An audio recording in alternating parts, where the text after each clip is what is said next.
Like last time, Pat, I was getting tuned after the show. I made a beautiful leftover turkey curry, like literally made it like 20.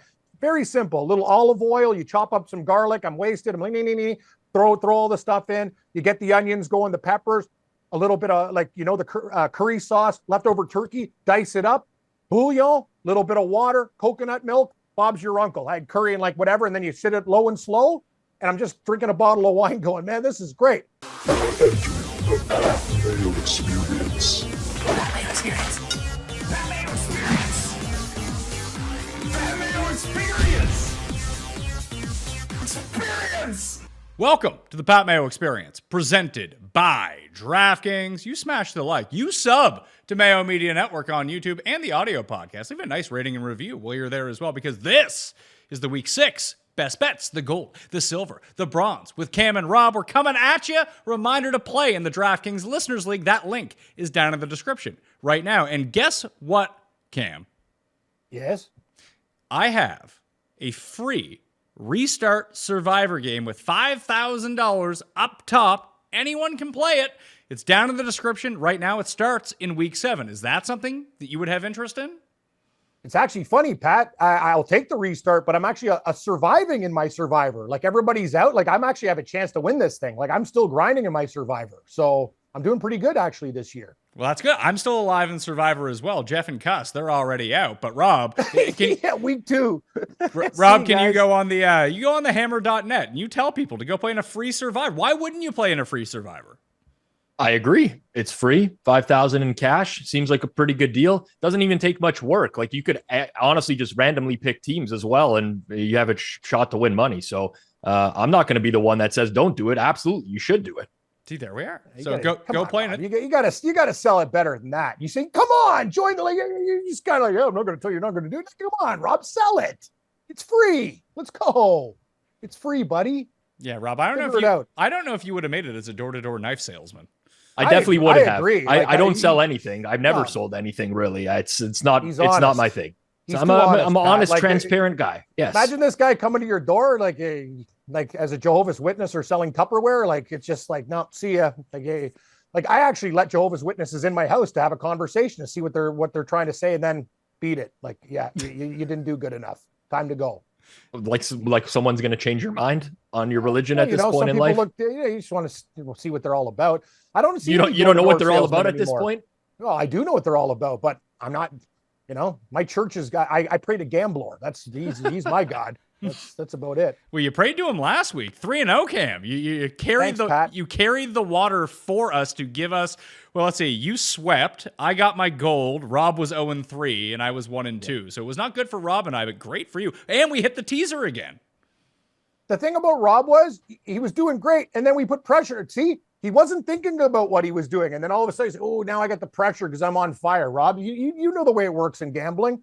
You can't think too much, right? Honestly, my process never changes whether I'm winning or losing. I just had a bad week. Like outside of the picks that I gave on this show, I just didn't fare well. So it was the first losing week I've had this season. I got lucky that I made it to week 5 without losing, but hopefully turn it around. But yeah, my process doesn't change, honestly. I don't really feel pressure when it comes to giving picks. As Cam says, Gigabyte runs the numbers and he spits out what the computer says. And that's basically what I do.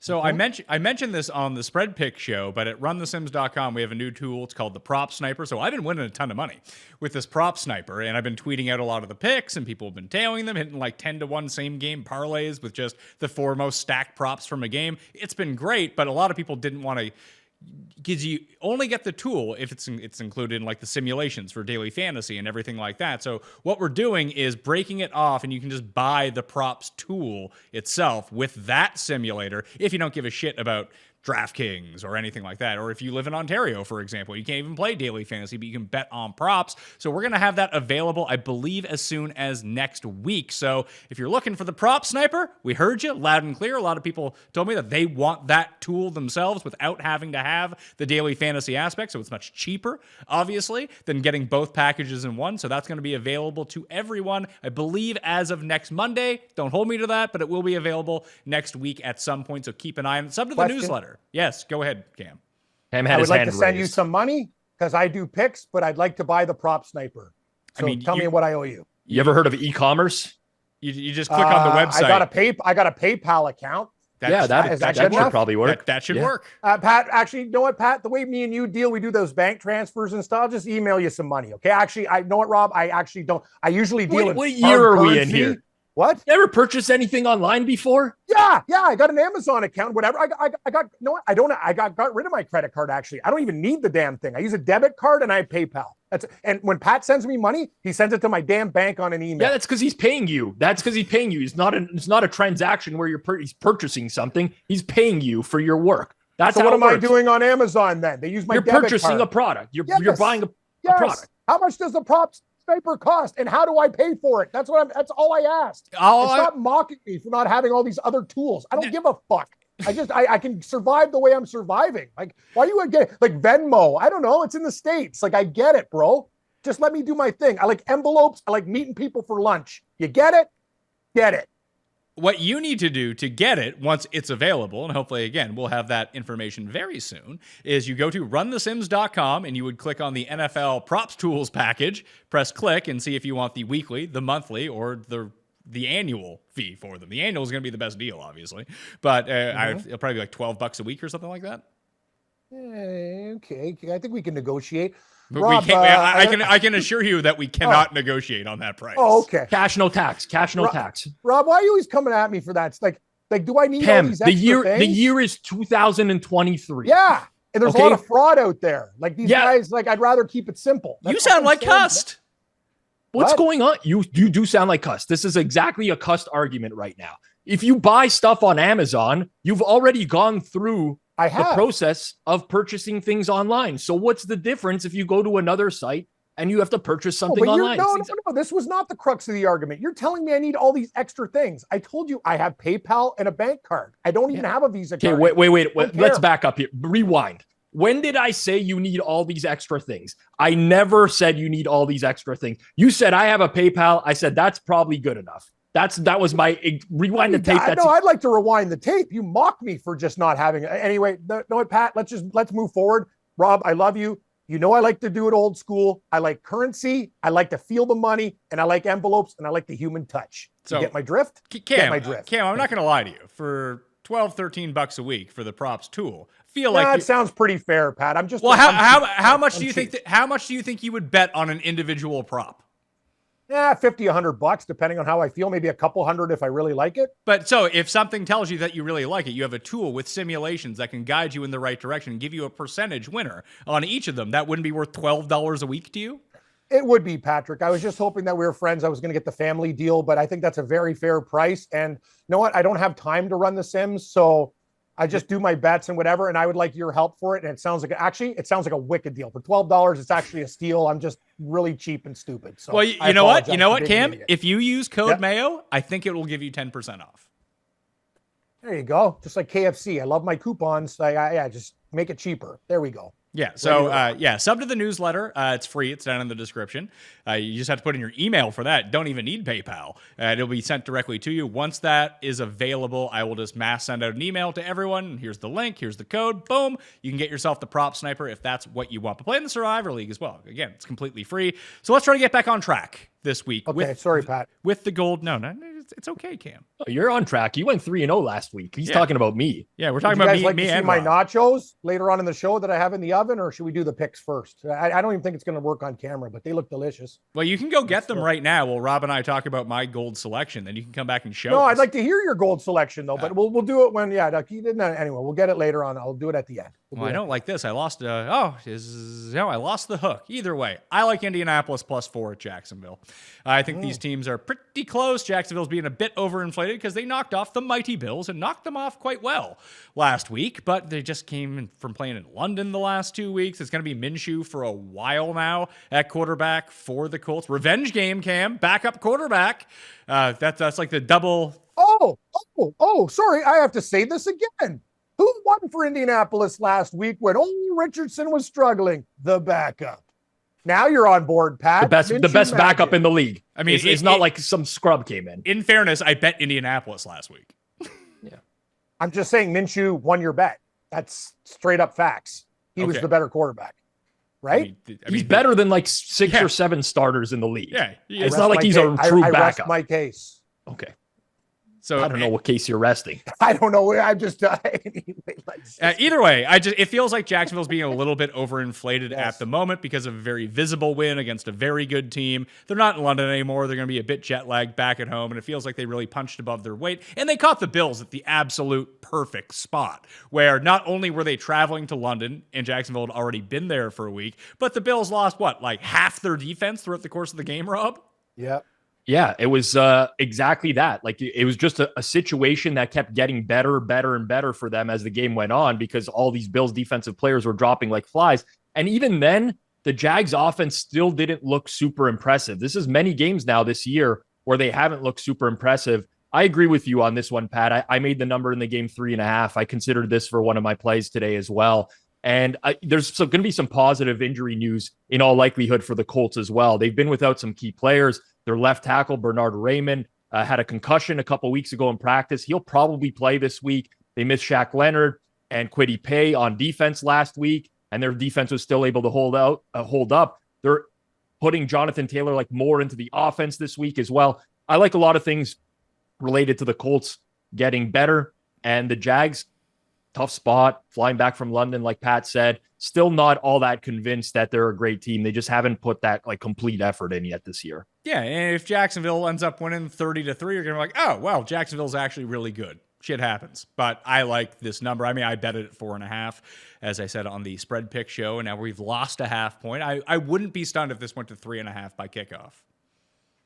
Yeah, I don't know one way or another, to be honest. I think a lot of people are trying to guess at what does this spot mean for Jacksonville, because we don't really have a lot of sample on this. A team playing in London, flying home, playing the next week as well. But honestly, Jacksonville, not much home field advantage. I think that there's a lot of scenarios here where Indy can either win outright or keep it really close. Jacksonville's just struggling to win by margin. And we've seen them in this role so far this year. Big favorites. This isn't even a big favorite role. It's like a medium-sized favorite, but they lost to Houston outright in a similar type of scenario. So I'm with you, Pat. I agree. I like the Colts this week. All right. Do you have a gold pick, Rob? I do. It's going to be a hold your nose special, but I'm going to back Cam's favorite quarterback, Mac Jones. I was going to do this too. And so was Cam. In fairness, so was Cam. Yeah, no, dude, I'm still going to do it. Great pick, Rob.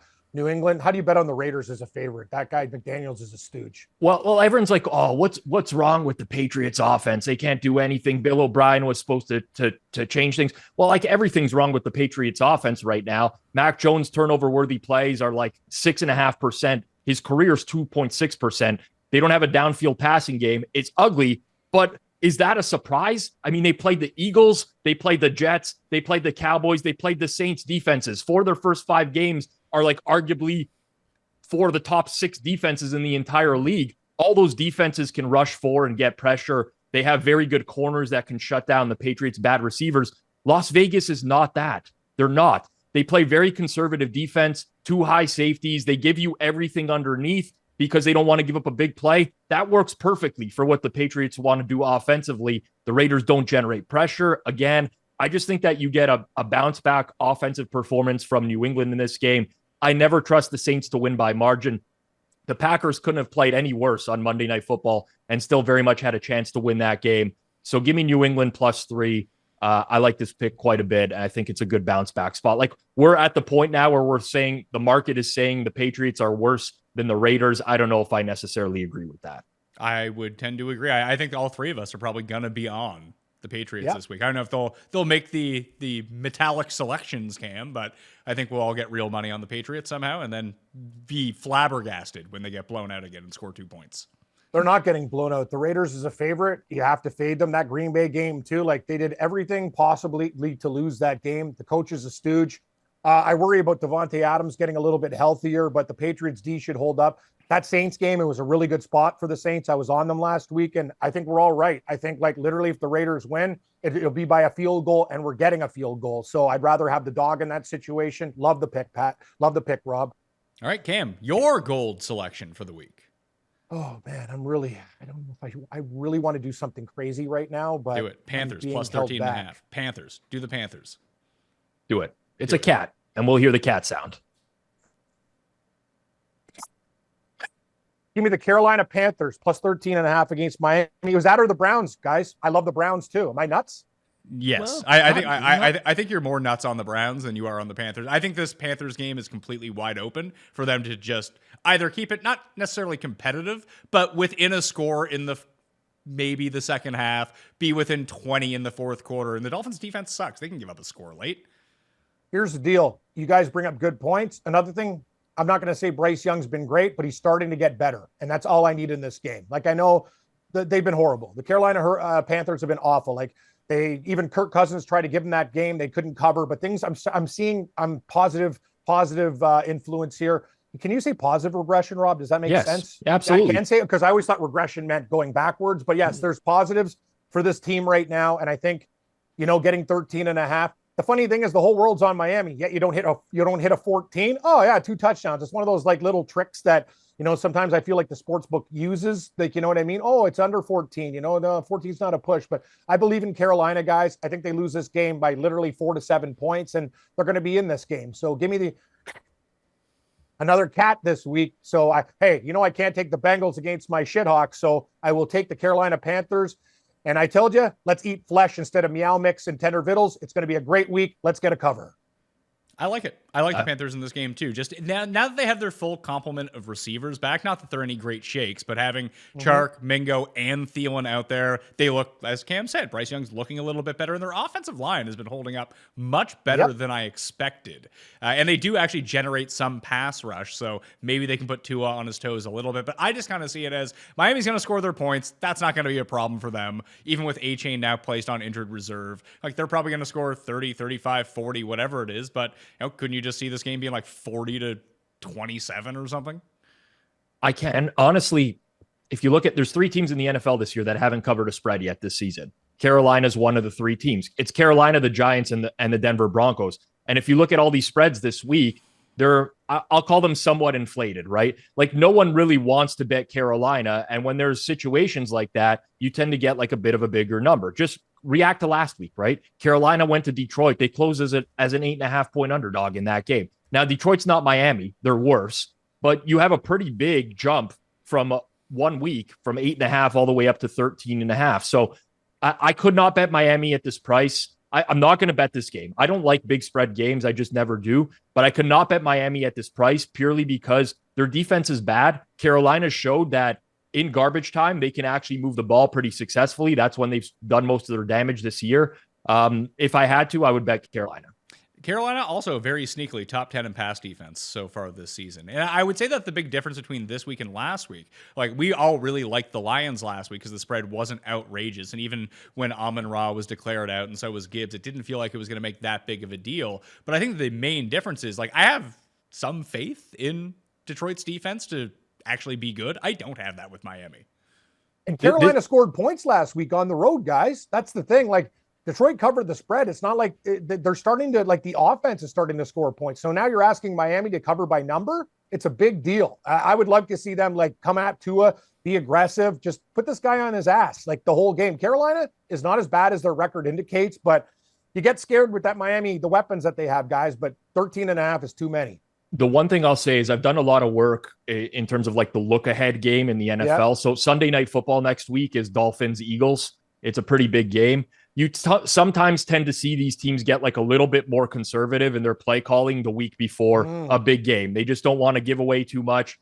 Andy Reid has been known for this a lot of times with the Kansas City Chiefs, like using the B playbook instead of the A playbook against bad teams. But typically speaking, when you do have that game coming up on deck, there is a penchant for the better team just to try to get out of the game healthy, do enough to win type of situation, and not, like, reveal all the cards before they play a huge game. And to go back to my Jags and Indy, Jags play on Thursday night next week as well. That's always a Feinberg spot. I have no idea. Jeff has just said it so many times that I actually kind of believe him at this point, but he might be lying.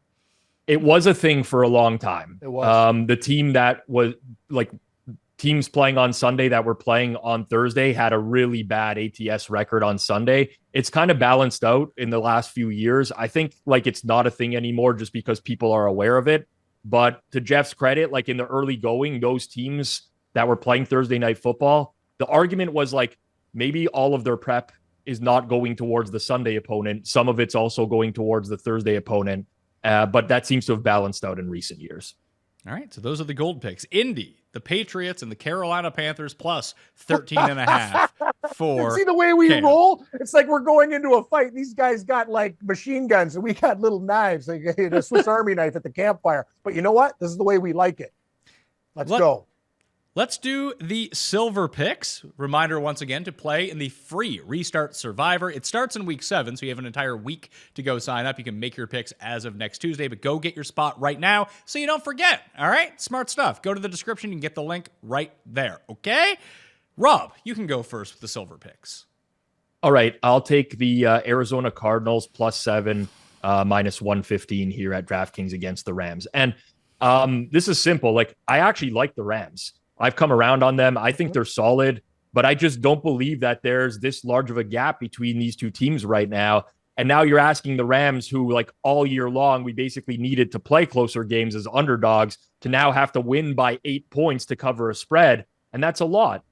And, you know, a lot of people are like the Rams. They're way better than they are because they faced a tough schedule. That's very true. They face tough teams. But the Cardinals just played the Cowboys, 49ers, and Bengals in the past 3 weeks. All these games were somewhat competitive. They beat the Cowboys. They were close against the 49ers. They were in that game. The Bengals last week, I mean, it was just like a bad sequence for them. They stopped Joe Mixon on 4th down, and then immediately Josh Dobbs throws a pick 6 on the next play, and they end up losing that game. But ultimately, it's too big a number. The Rams have only generated 8 sacks in 5 games this season. They have the 6th lowest pressure rate in the entire league, 4th worst EPA per play on defense. So you're asking a team that's had a really bad defense this year to now win by margin. I just don't like that spot for the Rams. So give me Arizona getting the touchdown. I think that they can keep this close, and I think they're always going to be live potentially for backdoor as well in this game.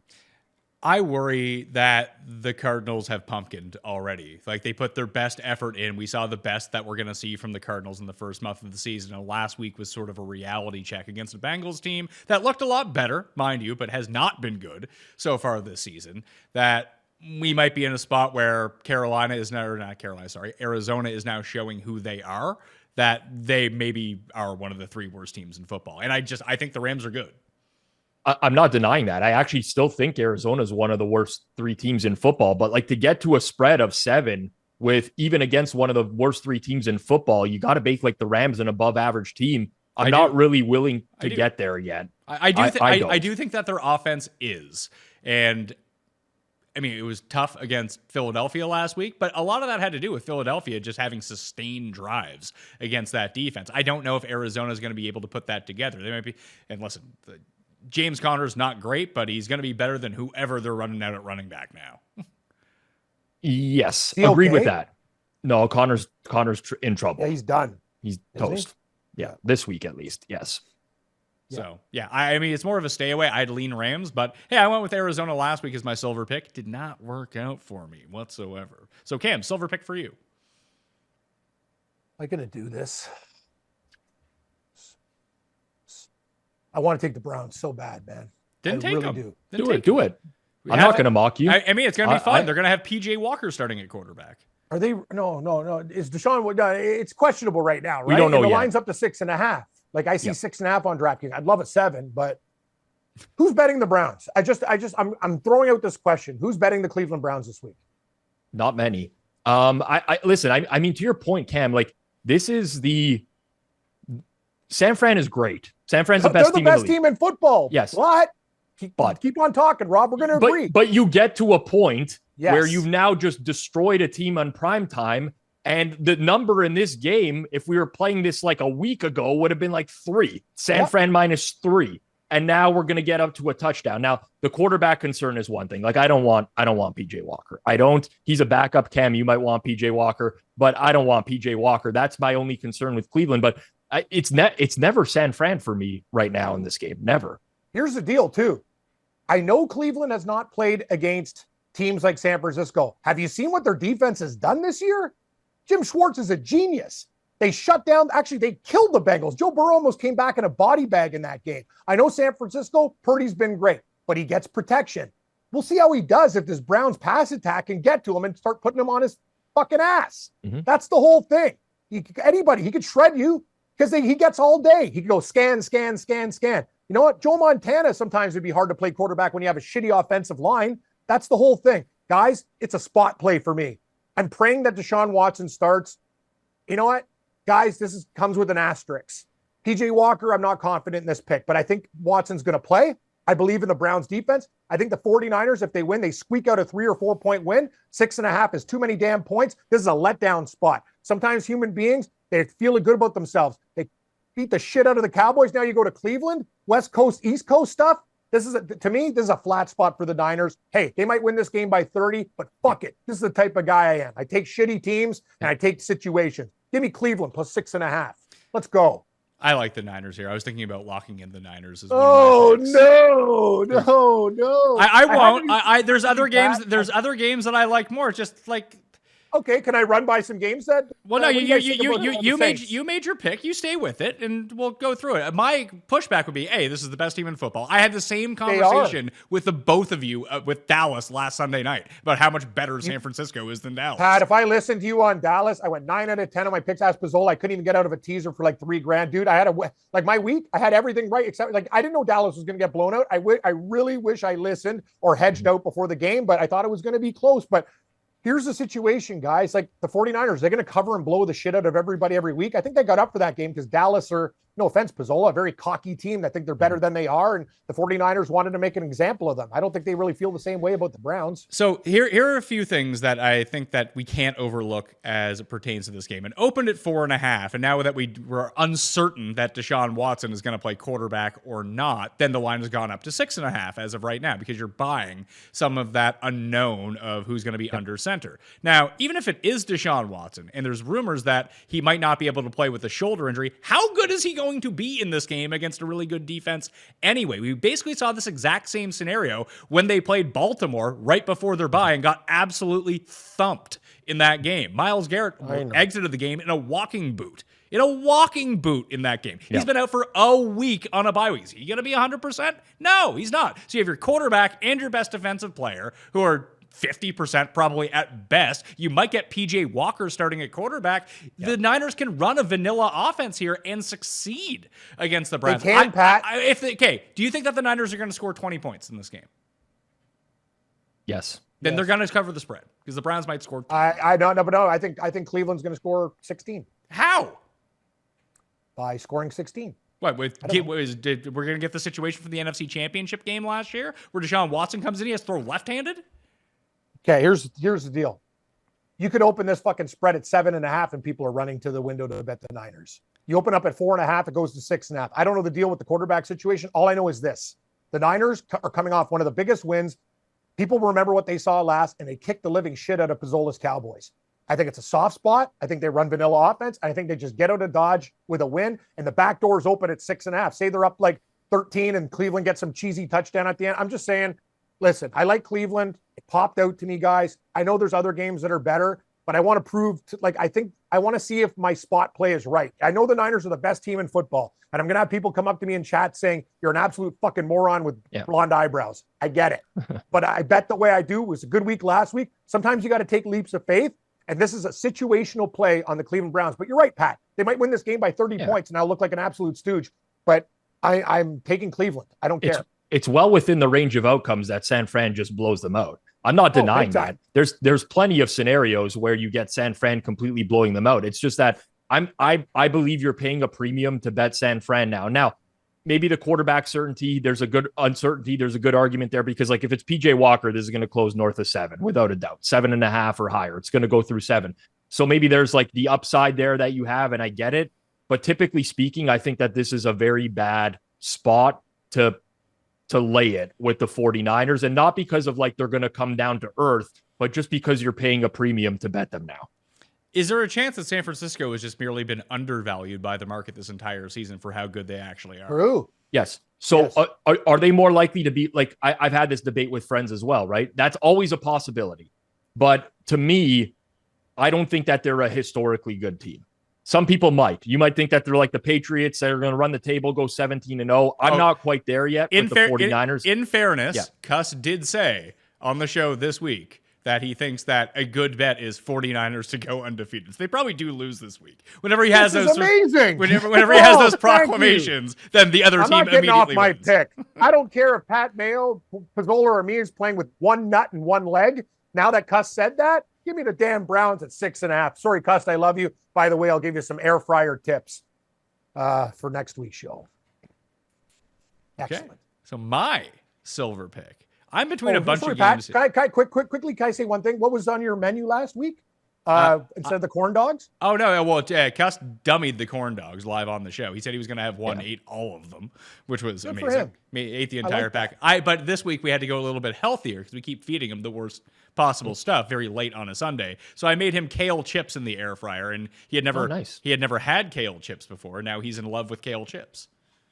You know what? I bet they're not that bad if you season them up and stuff like that. I mean, not only are they not bad, instead of like eating potato chips, I just buy a bunch of kale and they take like 4 minutes to make. They're amazing.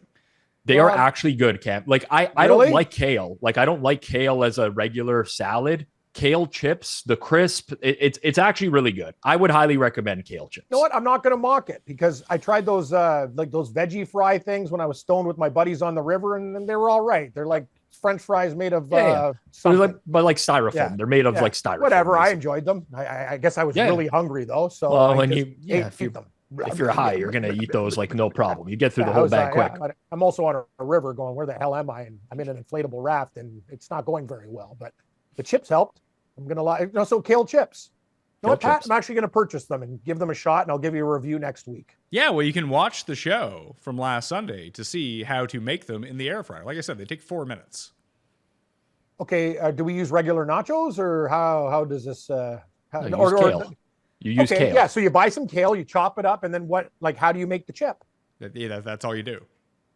You throw it in, bud. Yeah.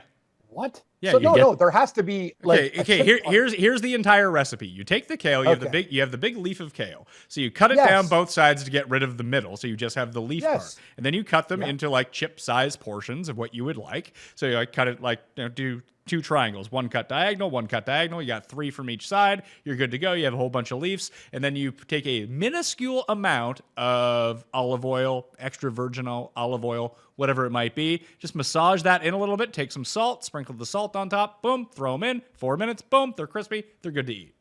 So you're telling me that they're not on like a cracker or anything like that? They're just No. okay. I understand. Okay, now I get it. It's like when you go to those Chinese food places. It's that like the spinach. You can do the same thing with spinach. The thin, crispy.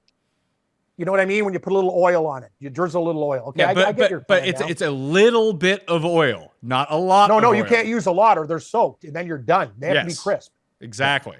Exactly. Yeah, I know what's going on here. I just thought you. Sorry, I misunderstood. I thought you made the kale and you put them on like a cracker or another like bread product, but it's a sole omission. Just Okay. a little salt is really all Understood. you need. Yeah. Okay, I'm willing to try it. It sounds actually not too brutal. It's not. Sorry, Pat, your silver pick? It's quite good. Yeah. So my silver pick. Just trying to run it down here of what I want to do. Screw it. I'll do it. It keeps working. Be like me, Pat. Just go for it. Believe. Do it. What's on your mind? Let anybody influence you. Washington Commanders plus 2.5 at Atlanta is going to be my pick. I can definitely like see that Atlanta winning this game, but as they just proved against my mighty Houston Texans last week, even when the Falcons win and they're mini favorites, they don't even cover spreads. It's fantastic. They love winning games by 1 and 2. They played their best half of football in the second half against the Titans last week, but the Titans, if you watch the first half of the game, probably should have been up by 25 in the first half. They just could not get the ball into the end zone. What I saw in sort of the comeback mode, and we can see that from the Commanders time after time, is that if they're down by a ton, the offense ignites and all of a sudden they're good. And I can just see the Falcons doing what they do every week, just getting mini. They're not a chunk play team. They're going to run out the clock. They're going to run the ball as much as possible. Their defense is okay. It's not great. They're going to sack Sam Howell because they have a sieve offensive line, but that's just par for the course, and I think the Commanders will be able to put up points. I think it's a nice buy low spot on the Commanders right now, I don't think are good, but I also don't think that the Falcons are very good. And you have the Commanders coming in with 10 days rest. So I think it's a battle of two pretty crappy teams. I think the Commanders keep it within a field goal. So my big loss here is if it's Falcons by 3, and just pray that it's not Falcons by 3. And I think that all of the other outcomes are positive for me with +2.5. So Commanders love your +2.5. picks, Pat. You know what, guys? Like, this is the NFL betting. You almost like just look at it and go, okay, it's 2.5 for Atlanta. Everybody's running to the window. It's a 3-point game. But if you really think about it, they had to come back against Houston. Exactly what you said. I know Bijan Robinson's good, but they still don't utilize their weapons properly. Yeah, Ritter's improved a little bit. Big deal. Washington, they just laid an egg. And Dick Butkus died like an hour before the Bears game, which like it was just like a sign almost, like the Bears too. Like, oh yeah, the Bears. Washington has grinded. No, sorry, Pizzola, I know you're laughing at me, but I actually honestly, I talked about this last week, but like when a legend dies, no, it was big. It's almost like an auto bet at that point. Thank you. It sounds so stupid, but it's not stupid. Yeah. It's actually like if Mike Ditka, Dick Butkus, or Walter Payton die, you bet the Bears in any of the situations. Those are undeniable, great legends of the game. Pat, you know what? I was thinking Atlanta for a bit. Now you sold me, bro. The more I think about this game, Washington, I think, is the play. I love it.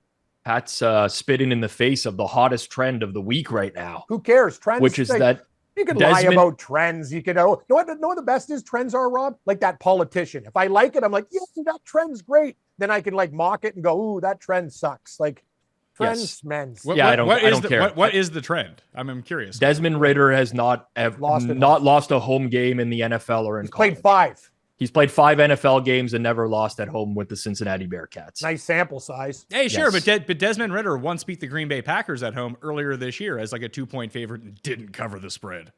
Agreed. Not that he's covered every spread. The splits are pretty stark. They're like more drastic than the Jared Goff early career splits as well, the home road stuff. So there might be something there. I don't dismiss the home road stuff because there's like a preparation element that's involved. Some quarterbacks just might be better at dealing with the crowd noise away from home. So I'm interested to watch.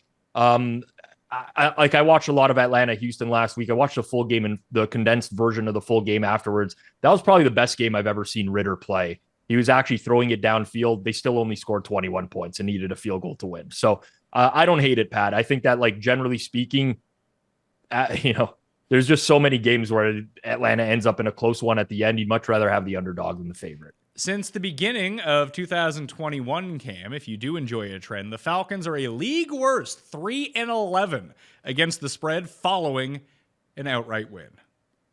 Pat, I'm not going to be honest. I'm going to be transparent with you guys. When a trend works for me, I'm like, amazing. When it doesn't work, I go, who cares? That's the Rob Pizzola straight method. Up facts. Yeah. And know what, Rob? No. Yeah. No, we're not. I'm not getting thrown under the bus for this. That's not my method at all. I get it. Listen, as fans, we see stuff, we think that they might have value. And yeah, generally speaking, when it works in your favor, you're going to be like, I told you about this situation or whatever. And it's like a confirmation bias.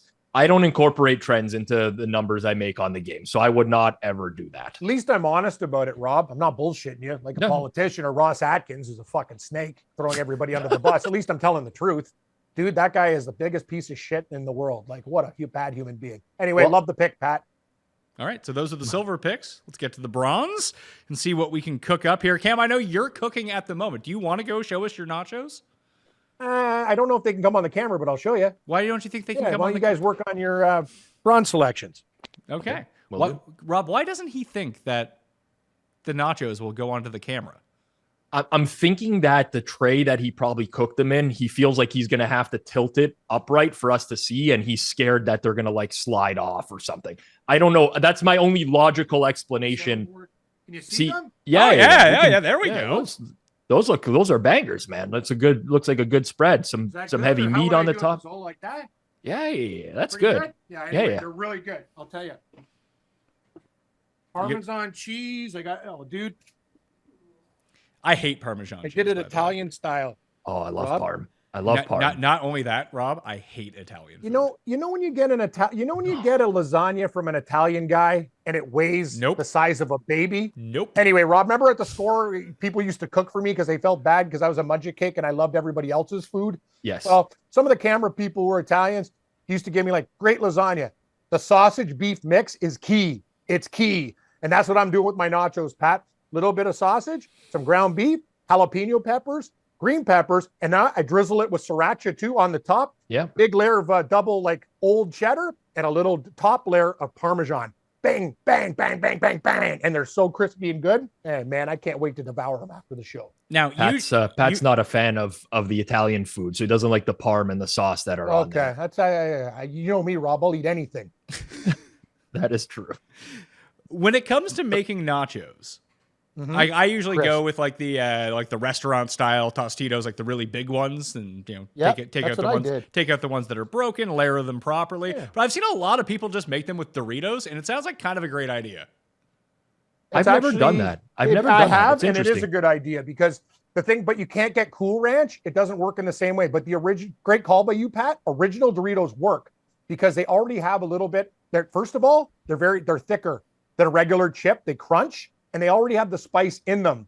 Like the fiery ones are really, really good. So if you're lacking other ingredients, like I like to put hot sauce or sriracha or another like very flaming, like I love spicy foods. Mm-hmm. So the thing about Doritos is if you get the extra, the hot ones and they're thick, you already have a beautiful chip that will crisp up properly in the oven. So that's the thing. You can't have it thin, and you're right, Pat. Like I see people try to do nachos with like the rounds or the mini ones. That's a loser move. They have to be a big chip.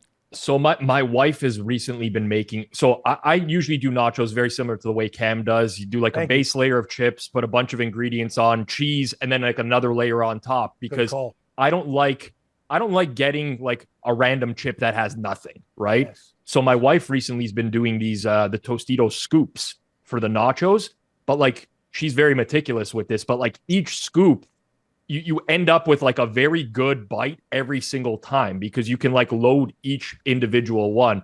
Very interesting. Not the way I would make it, but I would highly recommend trying it. Now here's the thing though. My wife does exactly the same thing with all nachos that she makes, be it with the scoops or with the giant one. She individually makes each of the nachos.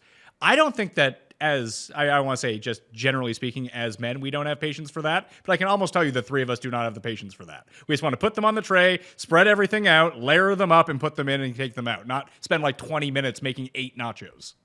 My wife takes 20 times the amount of time that I do to make a tray of nachos. So I'm totally with you. Like it's a laziness factor for me. I just want to do it as properly as I can. But like I'm basically giving myself, preheat the oven. By the time it's ready to go, the nachos have to be in. Like if I'm spending more time than that, I don't want to do it. Great call, Rob. I usually do it when I'm getting drunk too. And before I hit the like bad level, it's like, okay, like last time, Pat, I was getting tuned after the show. I made a beautiful leftover turkey curry, like literally made it like 20. Very simple. A little olive oil. You chop up some garlic. I'm wasted. I'm like, throw all the stuff in. You get the onions going, the peppers, a little bit of the curry sauce, leftover turkey, dice it up. Bouillon, little bit of water, coconut milk, Bob's your uncle. I had curry and like whatever, and then you sit it low and slow, and I'm just drinking a bottle of wine going, man, this is great. Nice, it's already on the stove. Man, we need a cooking show. This is great. Mayo Media Network is turning into a cooking channel. If people have been watching all of the shows, that's just what it's evolved into. Did you know love food? Well, I mean, right, Jeff went to this like really fancy Thanksgiving buffet at his parents-in-law's club. Oh, at the Feinberg's club, yeah. It wasn't even at the Feinberg's club. It was fancier than a Feinberg club. Wow.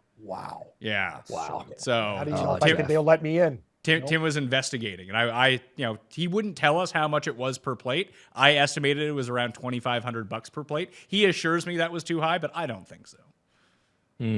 I got to take the under. $2,500? Come on, man. I would say I would go under on that as well, but I'm sure it was an expensive plate. I'm sure it was expensive. By the way, Pat, I know you recently redid the studio there, right? And it looks really good. Like it's solid and whatever. But next time you're going to redo a studio, just make it a kitchen. Just make it a kitchen setup. And you could do all the shows from like the countertop and whatever. Great call. You can do some cooking in there. I think the next studio setup needs to be a kitchen. Yep. You got to get an oven in there, a deep fryer. We'll get an air fryer. We'll have an island. We can do the chopping. We do the shows, mics popping out. No, Pizzola, you hit the nail on the head, buddy. See, I had this idea like when I was at Fantasy Camp when we were together. I did. So yes, it was we like had this idea 20 years ago, Pat. You know what they said? Sounds like a good idea, and nothing was done about it. Like every damn company I'm working for, sounds great. Cooking gambling show, winner. Yeah, so it's basically tumbleweed. this show, but it's live on Sunday morning as we prepare the football food of the day for an hour. It's a really good idea. It would be a big hit. It's a no-brainer. It has to happen. Yeah. I mean, I have an empty house just sitting out here that I bought along just to get this studio. I can transform that kitchen into a studio that we can just make stay. It's a pretty shitty kitchen, but either way, it has stuff. Put some upgrades into it. Yeah, we'll upgrade it a little bit. We'll all pitch in together. Get the stuff we need.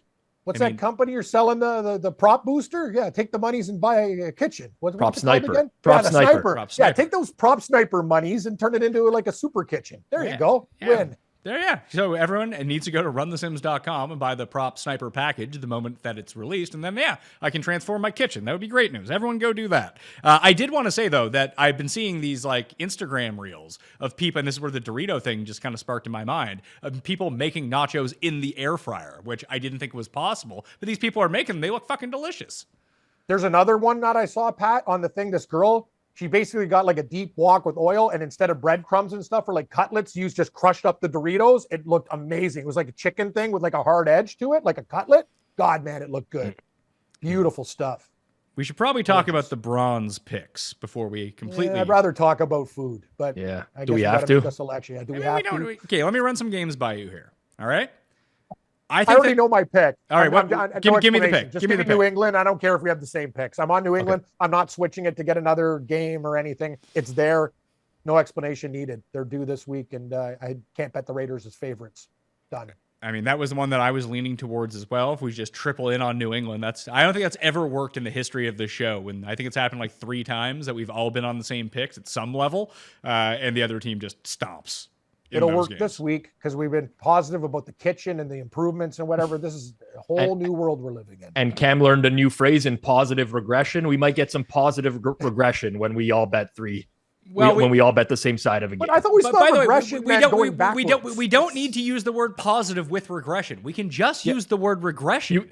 It's not directional. It's just it's regression to the mean. It's towards the middle, Cam. Like, so regression can work either way. Oh, I understand where you're coming from, but I've always like that's on me. I always thought regression meant to the negative. But most people do understand it in that context. That's usually how people refer to regression. But like even when you're like tracking stocks and things like that, that if something has a huge dip in it, you're like, oh, it's going to regress to the mean. That means it's going to go up. But people get like really triggered if you do use regression in the positive sense of, oh, something's bad, which means that it's going to get better. People just don't think about it in those terms because they haven't been conditioned to think about it in those terms. Well said. Yep. Yeah. So there's New England. You guys got minerals, or I mean, talking about our new kitchen ideas again? Well, let's go down to. There's 3 other ones here. One of them is your Seahawks, Cam. I actually like your Seahawks as kind of a play, like coming off a bye, everyone's healthy, and a play against how good Cincinnati looked against maybe one of the worst teams in football last week, that maybe the Seahawks are just better than the Bengals right now.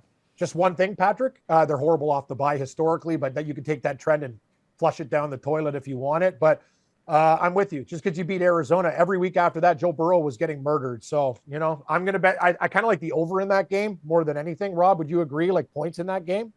I do, but the only thing is we got to be careful with these East Coast games this week because of the weather. So a lot of these games, the totals have come down a lot because of potential rain and strong winds. So that's the only thing I'd say. If you're going to bet an East Coast over this week, you probably just want to wait till the last minute because the weather conditions look pretty bad. I like the Vikings -2.5 at Chicago because I still think Chicago stinks. That's my bronze pick. Is the Vikings. I can't quit this team. I feel like a crazy person going back to. I don't know, guys. I don't know. Like I like Vikings too, and I'm the Bears. Like at home. Like I know it's only a couple points home dog. Like I don't think it's an easy. Like anyway, no. The Vikings need this game, or else their season's toast. The Vikings season's toast anyway. It really is. That's what scares me the most is that their organization is actually very smart in the front. Like we talk about teams tanking a lot that aren't really tanking, like Arizona at the beginning of the year or whatever. Minnesota, if that organization knows that they cannot make the playoffs, they will tank it hard. Like their GM was he was the one that benched Derek Carr, right? For what's his name last year? Jared Stidham with the Raiders, right? Like this is the situation for them. So I just listen. Like Justin Jefferson's out. Like we all know that. Everyone knows that now. If there's one game where you can deal without arguably the best receiver in the league, it's the team with one of the worst secondaries in history. I just think Addison and Osborne, pretty good receivers. They have Addison's good tight ends, good. Hawkinson and Oliver. Like, you know, I just can't get here yet. Like we've come a long way on Minnesota, and Vikings honestly played a pretty decent game last week against Kansas City versus the Chiefs again. And please admit this to me, and I'm not going to get off my horse. Kansas City gets calls every fucking week. I'm sick of it. Their right tackle moves before the snap. No pass interference calls. Player takes off his helmet. They're ripping the face mask. 3 violations on one play. It's on tape. I'm just saying, by the way, Jared Stidham, horrible backup quarterback. Really? Wow. Yes. Interesting. Okay. Then not where I was expecting you to go with that. So here are the other two. I like Houston getting a 1.5 at home against New Orleans because I think New Orleans' secret stinks. Good defense. That's great. They might score 3 points. New Orleans might be making. Are they getting? I see positive regression for New Orleans. What's positive? They might score 20 points. Like that's your upside on offense. Like what they did. I think they're going to start playing better. They're utilizing Kamara. I think Carr's getting a little bit healthier. I don't know. It's a tough game. I like Houston in that game. The other one was just going to be the Eagles -7. I like the Eagles as well. Just the Jets offense has to work through their running game. And if Breece Hall can't get it going against the best run defense in football, I don't know what Zach Wilson does. And they just lost Vera Tucker. So how is he going to stand upright? It's going to be tough. The Eagles are just going to rush 4, and they're going to get a lot of pressure. And I think this is a game where Wilson will make some mistakes.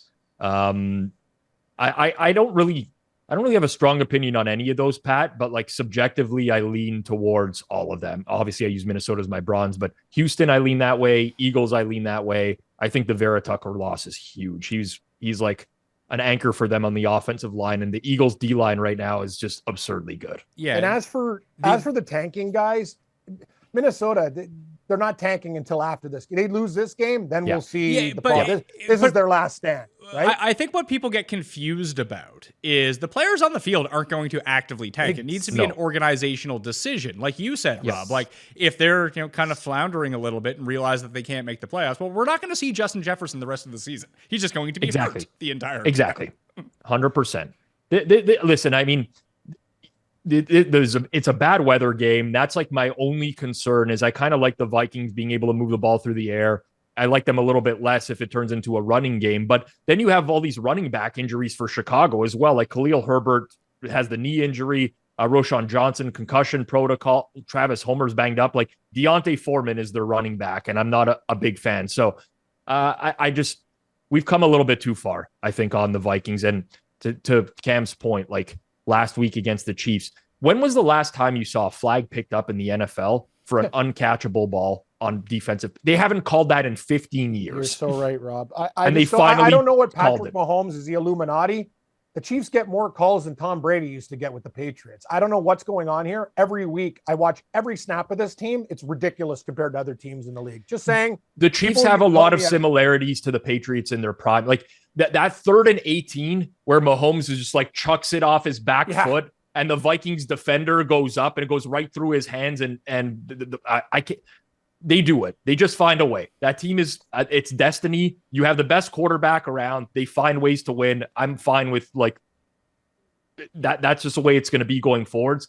But how much longer can the Vikings just go on losing games in this fashion? I might have to quit them after this week if it's another one. But I really think that this is a good spot for them. So I will make Philadelphia -7 my bronze pick at the New York Jets. I do worry that it is that look-ahead game because they play Miami on Sunday Night Football next week, like Rob pointed out. Unless the Jets get some defensive scores here, I just think it's going to be tough for them. This game needs to almost mimic exactly what happens against Kansas City, and that seems like such an outlier. And I just don't know how they're going to move the ball offensively against this specific defense. One other game I wanted to talk about, and I think it's a lot like that Cincinnati-Arizona game last week to me where, Feinberg pointed this out to me that we might look back like 8 weeks from now and be like, I can't believe you could have bet the Bengals -3. And then idiots like me bet Arizona on the other side. It's like, oh yeah, that's one of the best teams in football against one of the worst teams in football. And this might be the exact same scenario this week, but I kind of like the Bucks +3 at home against Detroit. I think 3 is a good number, honestly. I think it's a good number. I have to see what's going to go on with the Detroit Lions injuries. I typically like Detroit much better playing at home. Tampa off the bye. Like, the weird thing for me, and I can't get over this right now, is Baker Mayfield is the number 1 quarterback in the league when facing pressure this year, after it being his kryptonite for his whole life. Like, every one of Mayfield's splits has somehow reversed. For his entire career, he sucked when he faced pressure, and like, he was fine when he had a clean pocket. And now it's the opposite this year. You know what it is, Rob? When he was with Cleveland and stuff, he'd throw 47 times a game. Now it's more balanced, and you're not putting, like, you can get tired. He's running around doing all sorts of things. You have to look at, like, the big picture thing. They didn't set it up for him properly. Like, if he can just, like, give him a little bit of time to execute, you're right. Like, that's the whole thing. Like, he was running for his life with Cleveland, and I thought their play calling was really bad. I don't know if you agree. I'm kind of oversimplifying things, but look how different the Bucs is. Like, he's not throwing 50 times a game anymore.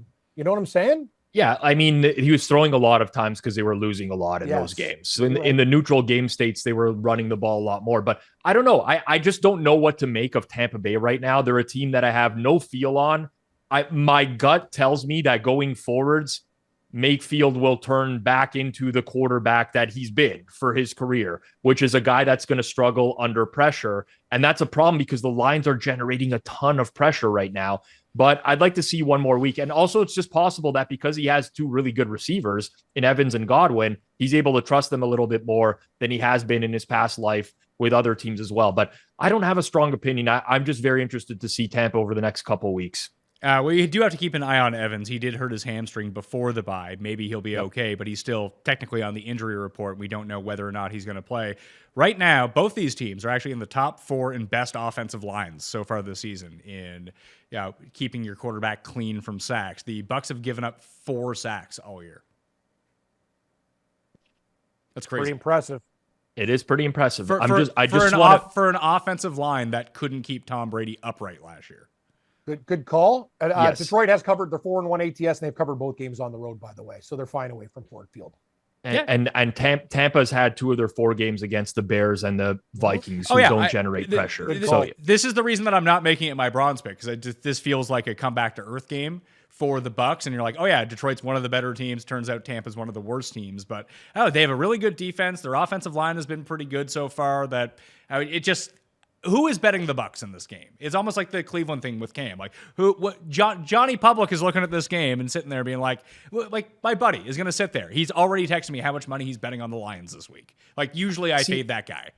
I actually find that weird. Like, I don't have a good pulse on on the public betting stuff or whatever, but I thought that there might be a lot. I feel like Tampa Bay, in the eyes of like an average fan, is way better now, like than they were at the beginning of the year. Like, I think people give them credit. I don't know. I think you're misreading the Lions situation, though. Just the Lions were the hyped team to come from the middle of the pack, to take the leap, to be a Super Bowl contender, and they've shown like they're probably that good, and people are all on board with that. Like, this team rules. I like the Lions a lot, and they're a cat. They check every box. All right, well, let's make our teaser then for the week. We've won 2 weeks in a row. We're 2-1 on the season with our teaser, and good thing that we didn't play the 8-legger or whatever we tried to do, because the 3-teamer just won. That's all we needed it to do. So let's try this. We can each nominate a game, and we'll talk it through very quickly. I have a bunch of legs that I really like this week, but I'll just simply take Philadelphia down to -1. And to beat the New York Jets. 6 points. So we're doing 6 point teaser. It doesn't need to be 6 points. We can talk it into 7 point if you really want the extra point. Philly to a pick'em, or New England. I mean, do we? The thing is, do we need the 7? We'll do 6.5. They just got to win the game. We're 6. I mean, can we just put them at a point? What's the difference? Sure. Yeah. I don't know. Yeah, Philly might. Yeah, whatever. I don't care. Yeah, just give me Philly. Yep, I don't care. So Philly. What about Houston up to? I guess we're doing 6. Houston up to 7.5 against New Orleans. I don't mind that. Like, I would say the one that I would like to use is Washington up to 8.5. Yeah, I just don't think there's a lot of scenarios where the Falcons are winning by more than a touchdown this year. A lot has to go right. I think I have to go pretty soon. I smell smoke. I think Okay, so we need one more to make a 3-team 6-point teaser here. Yeah. Yeah, one more before Cam's house burns down because he left the oven on. I think it's not like blazing hot, but I think it's still something going on there. What about the Niners to a half point? Just ask the Niners to win. No, we're not. We'll take the best team in football to win the game. Yeah, you know what? Do it, and then we're covered both ways if Cleveland covers, I guess. I mean, we can Whatever still. You guys agree? No, listen. Okay, well, Rob, what do you think should be the one? Rob said Washington. We all get a pick. I like if I was giving my gold, silver, bronze, my gold would be Washington. My silver would be Houston. And what about New England up to 9? We Philly? We took Philly. Good. Yeah, Philly, Washington, New England. What is this guy on first base get with Abbott and Costello? Just we're taking Washington or we're taking New England. You guys make the selection, either or, whatever you guys like. Well, we need both of them to make a 3-team teaser. No, we have Philly. We have Philly. We have Washington. We have Washington. And we need a third. New England has gotten blown out back to back. New England can get pumped by anyone, right? Like I like New England spread, but if you look at the range of outcomes for New England, getting pummeled is very possible. Yeah, I mean, any single week. It's why I didn't bring up Indianapolis, although I like them to cover the 4. I could see them getting blown out at the same time. I mean, Houston really stands out to me just because I don't think the Saints are blowing people out. I mean, they blew out New England, but... And I think Houston has the quarterback that can produce in garbage time too, if needed, to take us home. My vote would be Houston, but everyone needs to be comfortable with that. I like Houston. I'm fine with it. I also like Tennessee at 10.5, whatever, maybe. I just want to the London games are too wonky for me. I want to stay away from that one. Yeah, okay, you're right. Yep. So we got Houston. Yeah, so Houston 7.5, Washington 8.5, and Philadelphia -1. The 3-team tease. Satisfied. Yep. All right. I'll give you my favorite prop from the prop sniper on Thursday Night Football. Javonte Williams under.